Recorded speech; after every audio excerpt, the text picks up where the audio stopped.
Hello everyone. तो next question देखते हैं। नेक्स्ट क्वेश्चन है हमारा, three students S1, S2 and S3 are given a problem to solve और हमें कुछ इवेंट्स दिए हैं U, V, W and T और उनकी हमें कुछ कुछ प्रोबेबिलिटीज दी हैं और हमें प्रोबेबिलिटी ऑफ T को फाइंड करना है। ठीक है, तो सबसे पहले तो मैं लेट कर लेती हूँ that probability S1 can solve the problem, उसको मैंने ए लेट कर लिया। ठीक है, probability that S2 can solve the problem, उसको मैंने बी लेट कर लिया और probability that S3 can solve the problem, उसको मैंने सी लेट कर लिया। ठीक है, अब एक चीज हम यहाँ पे बोल सकते हैं, ये जो मैंने लेट करा है ये सब इंडिपेंडेंट है आपस में एक दूसरे से। क्यों? क्योंकि किसी भी स्टूडेंट, जो भी स्टूडेंट कोई भी प्रॉब्लम सॉल्व कर रहा है, उसकी जो प्रोबेबिलिटी है उसकी प्रोबेबिलिटी से बाकी दोनों की सॉल्व करने की प्रोबेबिलिटीज पे कोई असर नहीं पड़ेगा, है ना। तो दे आर इंडिपेंडेंट, सब लोग अपना अपना सॉल्व कर रहे हैं, किसी की भी प्रोबेबिलिटी से बाकी दोनों की प्रोबेबिलिटी पे कोई फर्क नहीं पड़ेगा। एक चीज तो यहाँ पे ये है। अब हम एक एक करके U, V, W और T देखते हैं। ठीक है, व्हाट इज U? U हमारा क्या है?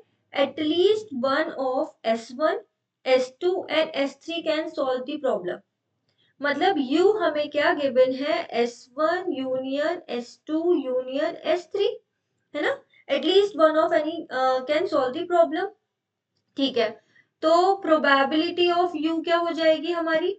Probability of S1 union S2 union S3 के बराबर। अब हमें यहाँ पे क्या गिवन है, इस चीज का हमें यूज करना है कि ये जो है इंडिपेंडेंट है और इंडिपेंडेंट की प्रॉपर्टी को हम यूज करते जाएंगे। ठीक है, अगर मैं प्रोबेबिलिटी U बार की निकालूं तो वो क्या हो जाएगी, है ना। डी मॉर्गन थ्योरम लगा लेंगे, probability of S1 union S2 union S3 का बार, और ये क्या होता है? Probability of S1 bar intersection S2 bar intersection S3 बार। ठीक है, तो यहां से हम क्या बोल सकते हैं कि U बार की प्रोबेबिलिटी क्या आ जाएगी? अब सिंस S1, S2 और S3 इंडिपेंडेंट है तो उनके बार भी आपस में इंडिपेंडेंट होंगे, ये भी इंडिपेंडेंट इवेंट्स की प्रॉपर्टी होती है। तो यहां से हम बोल सकते हैं ये प्रोबेबिलिटी बराबर होगी S1 bar into probability of S2 bar into probability of S3 बार। और ये प्रोबेबिलिटी है क्या? S1 बार की क्या हो जाएगी? 1 माइनस ए, S2 बार की क्या हो जाएगी? 1 माइनस बी और S3 बार की क्या हो जाएगी? 1 माइनस सी। आई थिंक यहां तक तो कोई डाउट नहीं आ रहा होगा। ठीक है, और हमें U की प्रोबेबिलिटी गिवन कितनी है? U की प्रोबेबिलिटी हमें गिवन है हाफ, और हमें और क्या पता है कि probability of U plus probability of U बार हमारा क्या हो जाएगा? 1 हो जाएगा, है ना। तो यहां से हम क्या बोल सकते हैं? Probability of U plus probability of U bar is 1 minus A 1 minus B 1 minus c is equals to 1। तो यहां से हम क्या बोल सकते हैं? 1 minus A 1 minus B 1 minus c is equals to half. ये हो गई हमारी रिलेशन 1 ए बी और सी। ठीक है, अब नेक्स्ट को देखते हैं। अब बी क्या है? S1 can solve the problem given that neither S2 nor S3 can solve the problem। तो प्रोबेबिलिटी ऑफ V क्या हो जाएगी? प्रोबेबिलिटी क्या है हमारी? S1 can solve the problem, S1 can solve the problem given that, है ना। ये हमारी कंडीशनल प्रोबेबिलिटी हो गई। क्या गिवन है? neither S2 nor S3 can solve the problem। neither S2 मतलब S2 बार, नॉर S3 मतलब इंटरसेक्शन S3 बार, ये है। और इसको हम क्या लिख सकते हैं? Conditional probability of a given b क्या होता है हमारा? Probability of a intersection b upon probability of b, है ना, यही होता है। इसका यूज कर लेते हैं। तो यहाँ पे हमारा क्या आ जाएगा? Probability of S1 intersection S2 bar intersection S3 bar upon probability of S2 bar intersection S3 बार। अब सिंस अगेन हमारे जो है इवेंट्स कैसे हैं, इंडिपेंडेंट है, तो इसको हम ऐसे लिख सकते हैं S1 probability of S2 bar probability of S3 bar upon probability of S2 bar probability of S3 bar, ये आपस में cancel out, probability of S1, और हमने S1 की probability क्या लेट की हुई है, A, तो ये हो गया हमारा A। तो A की वैल्यू क्या आ गई हमारी, probability of B is equals to A, और B की probability हमारी क्वेश्चन में क्या गिवन है, 1/10, तो ये हो गया हमारा 1/10, A की वैल्यू आ गई 1/10। अब ठीक है, नेक्स्ट देखते हैं W। W क्या है, S2 can solve the problem and S3 can not solve the problem. ठीक है, प्रोबेबिलिटी ऑफ W क्या हो जाएगा, इसको हम क्वेश्चन 2 नाम दे देते हैं। ठीक है, प्रोबेबिलिटी ऑफ W क्या हो जाएगा, प्रोबेबिलिटी अगेन फिर से देख लेते हैं क्या था, S2 can solve S3 can not, मतलब S2 इंटरसेक्शन S3 बार।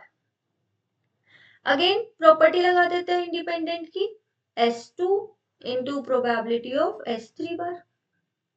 S2 की प्रोबेबिलिटी हमने B लेट करी थी, S3 बार की क्या है 1 माइनस C, और प्रोबेबिलिटी ऑफ W हमारी गिवन क्या है 1/12, तो इसकी वैल्यू किसके इक्वल हो जाएगी हमारी 1/12 के इक्वल, तो यहां से B 1 माइनस C की वैल्यू क्या आ गई 1/12, ये हो गया हमारा 3, या यहां से हम ये बोल सकते हैं कि 1 माइनस C की वैल्यू क्या है 1/12B, ताकि ये सब वैल्यूज हम इक्वेशन 1 में पुट करें और B के टर्म्स में एक इक्वेशन आ जाए। ठीक है, अब पहले ये देख लेते हैं कि T भी क्या है, हमें इसी की तो प्रोबेबिलिटी निकालनी है, क्या है S3 can solve the problem, S3 मतलब बेसिकली हमें प्रोबेबिलिटी ऑफ S3 निकालनी है, तो बेसिकली हमें फाइंड क्या करना है क्वेश्चन में, C की वैल्यू। ठीक है, हमारी इक्वेशंस बन गई है, निकल जाएगी C की वैल्यू आराम से। देख लेते हैं एक बार, हमारा पहली इक्वेशन क्या बनी थी, 1 माइनस है 1 minus B 1 minus C 1 minus A 1 minus B 1 minus C equals to half. A की वैल्यू हमारी क्या आ गई थी 1/10, है ना, ए की वैल्यू पुट कर देते हैं 1 माइनस 1/10 1 माइनस बी, और 1 माइनस सी क्या है 1/12b, यहाँ पे हम इसको लिख देते हैं 1/12b, this is equals to 1/2, यहाँ से 2 ये 6 टाइम्स कैंसिल हो गया, ये क्या बचा 9/10 इंटू ये 1/6 भी और है 1 minus b is equals to 1, ये 3 से कैंसिल हो जाएगा 2 and 3, तो हमारा क्या आएगा 3 1 minus b is equals to 20, 1 minus b is equals to 20/3, तो बी क्या आ जाएगा हमारा 1 माइनस कुछ, सही है ना सब कुछ, या कहीं कुछ गड़बड़ हुई है, एक बार यहाँ से चेक कर लेते हैं, 1 minus 1/10 1 minus B and 1 minus C की वैल्यू 1/12b। ठीक है, और यहाँ ये हमने 2 टाइम्स ये 3 टाइम्स कैंसिल करा, तो 3 ये, हाँ ये 20b आएगा यहाँ पे, है ना, है ना, ये पूरा डिनोमिनेटर साथ में b भी तो है ना, तो ये क्या हो जाएगा 20b, तो नेक्स्ट क्या आ जाएगा हमारा 1 is equals to 20/3b plus b, तो यहाँ पे 1 is equal to 23/3b, this implies b की वैल्यू क्या आ गई 3/23, है ना, यही आएगी b की वैल्यू, कोई दिक्कत नहीं है यहाँ तक 23। चलो, और हमें क्या एक इक्वेशन पता है, हमें c निकालना है, और ये हमें इक्वेशन पता है, यहाँ से यूज कर लेते हैं, 1 minus c is equals to क्या गिवन है 1/12b, और b क्या है 3 इंटू 20/23, तो 1 माइनस सी की वैल्यू क्या आ गई 23/36, तो c क्या हो जाएगा 1 माइनस 23/36, तो c की वैल्यू क्या आ जाएगी 13/36, यही आएगी ना।